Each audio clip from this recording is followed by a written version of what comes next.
Ako si Clavin, di tunay na pangalan. Mahilig ako magluto, pero hindi ako chef. Dahil off day ko ngayon, tara, gala muna tayo. Tadakimasu. Kain makan-makan.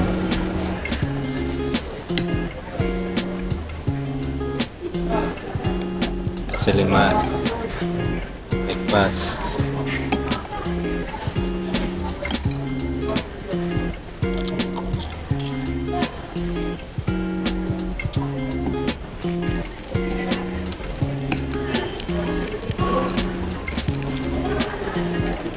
Crispy yung skin niya.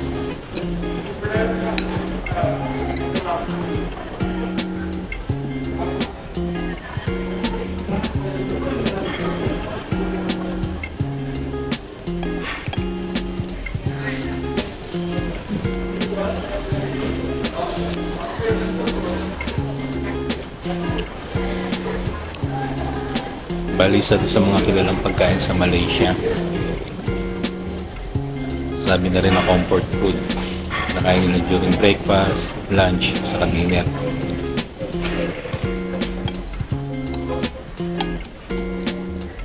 Tama siyang croquette. Tapos may sambal. Yung sambal niya may anchovies, may dilis.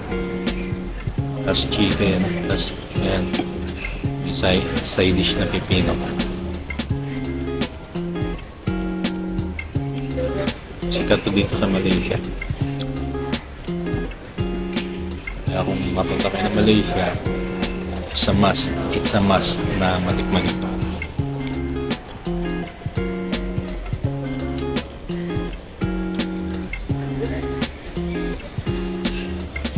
Nga pala, matagala tayo ngayon. Umuwi kasi ako sa bahay kahapon. Bali, nag-off day ako. Yung bahay kasi na nilulutuan ko sa boss ko yun. Tapos kahapon, afternoon, umuwi ako sa bahay. Tapos ngayon maga ang alis. Supposedly, 2 PM, before 2 PM ang balik ko doon. And since opening si Mamu, sumabay na ako sa kanya. Sama kami sa mall ngayon. Tapos dito na ako magpapatay ng oras. Diretso na ako sa bahay ni boss. Balik ka sa bahay ulit. Pero malapit lang naman yung bahay niya nito. Kaya okay lang. Kapi lang kami kanina bago malis. Sobrang aga namin nagising. 6:30. Kaya time mag-breakfast. Although may pagkain naman, makapagluto pa ako ng spaghetti kahapon. Baon na lang ako. Kakainin ko na lang sa bahay na ako sa naging.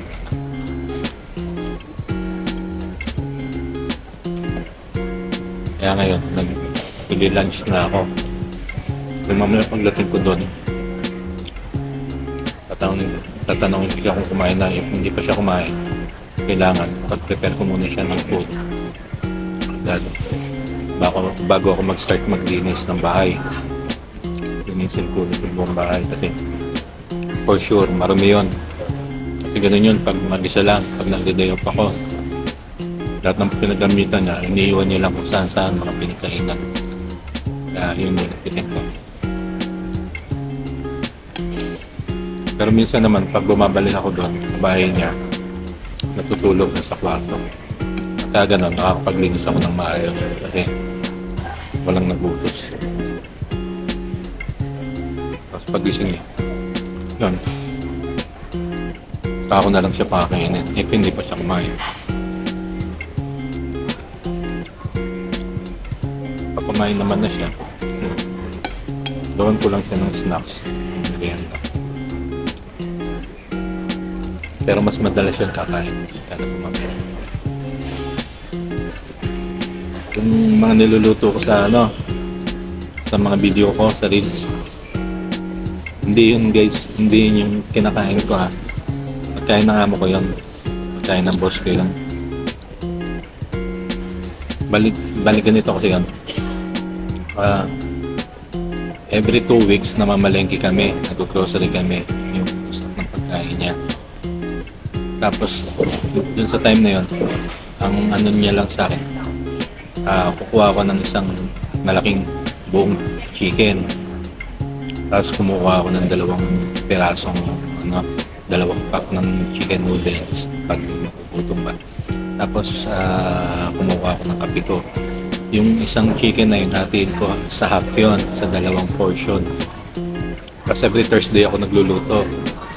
Pag magluluto ako ng Thursday, i-adobo ko yung kalahati. Yun na yung pagkain ko sa buong 1 week. Kaya yung isang buong manok, guys, sa akin yun, 2 weeks ko kinakain yun. Pero okay lang kasi lunch lang naman ako kumakain, sa gabi din ako kumakain. Minsan, pag nagutom, nag-noodles lang.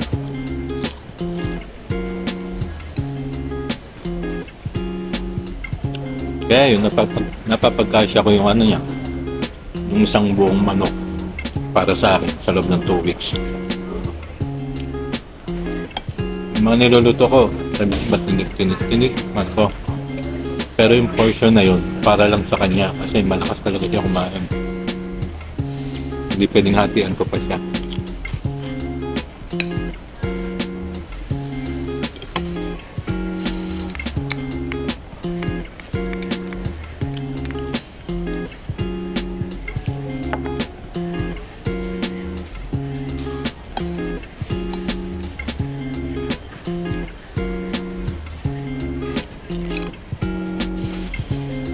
Sarap. Ano to tayo kung may bagong tayo? Sa kanila ganito, sambal. Halos sa lahat ng kinakain nila. Minsan, ultimo sa mga snacks nila, yung mga sa street foods, kagaya sa atin. Ang ginagamit nila sa usawan is nasa lima. Kaya, sikat talaga sa kanila to. Pero masarap naman talaga. Yung iba walang anchovies, walang dilis. Yung iba may dilis. Yung iba sobrang angang.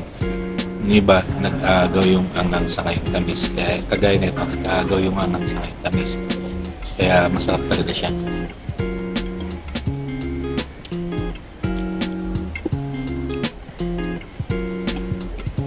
Si Mamo nasa work. Kaya ano na sila, may customer na sila. Foreigner, puti. Mapa-highlights. Kaya hindi na siya, bumili lang kami kasi ng drinks. Tapos bumalik na siya kasi pag opening 2 lang sila, kaya kailangan pare sila nandoon, hindi kakayanin ng isa.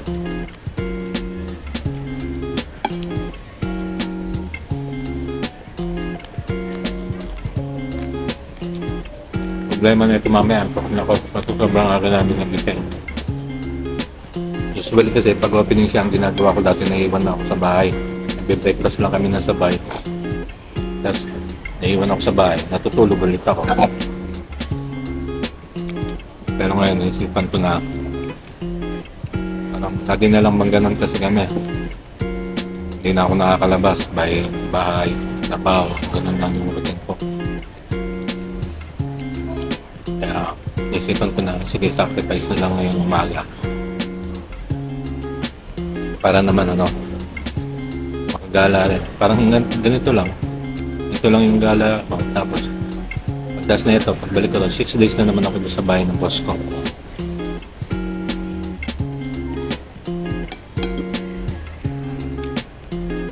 Bali, 24 hours pala yung 24 hours yung off day ko sa kanya. Busin ko lang to, tapos balik ako doon sa harap ng shop nila. Kasi may bench doon. Pwede ako maupo, magtambay. Pero hindi kasi ako nagtambay sa loob ng shop nila. Nahiya ako doon sa mga kasama niya sa trabaho. Bali, puro ibang lahi pala yung kasama niya sa work. Siya lang yung Pinoy. Pero kasunduman niya lahat. Kasi sanay na siya before, ganun din. Pinapasukan niyang shop. Puro ibang lahi. Kaya siya lang yung Pinoy. Kaya okay lang yung sanay na siya.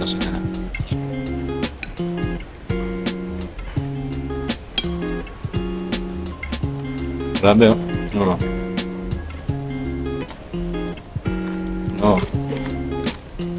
ano tong, diba? Ganun wala tong yung skin. Bali na to. 25 ringgit something.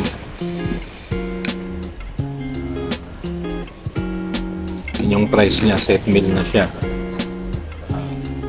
May rice, may sambal, may half. May ano pala to, may kasamang boiled egg, pero half lang.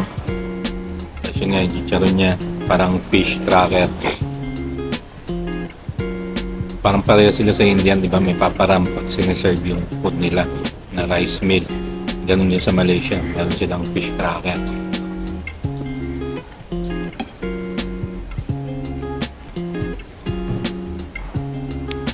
During lunchtime, itong restaurant na to, hindi ka makakaupo agad. Punong-puno. Kasi during lunchtime, yung binili ko ngayon na set meal, na 25 something na ringgit, nagiging 13 ringgit something, almost 14 ringgit na lang siya.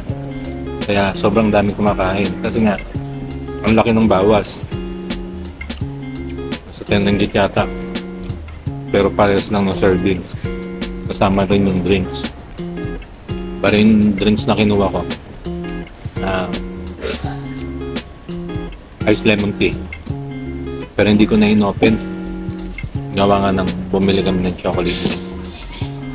Yun na lang. Mamaya na lang. Makabigay ko na lang sa kanya.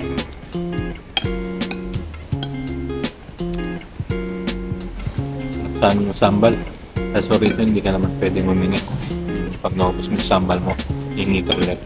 Hindi pwede rito. Maliban na lang siguro sa ibang restaurant.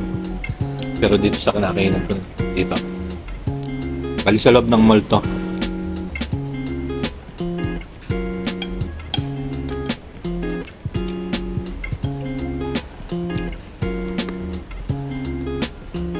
Sarap.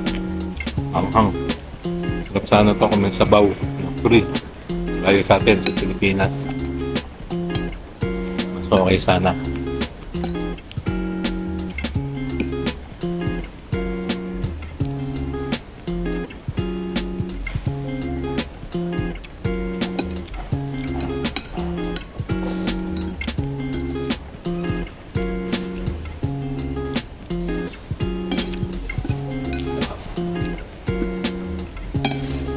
May magtatanong naman kung ano yung trabaho ko rito sa Malaysia.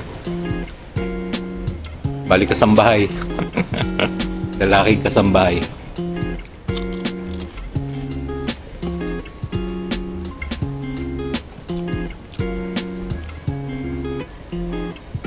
Yun na guys, mamaya na lang ulit.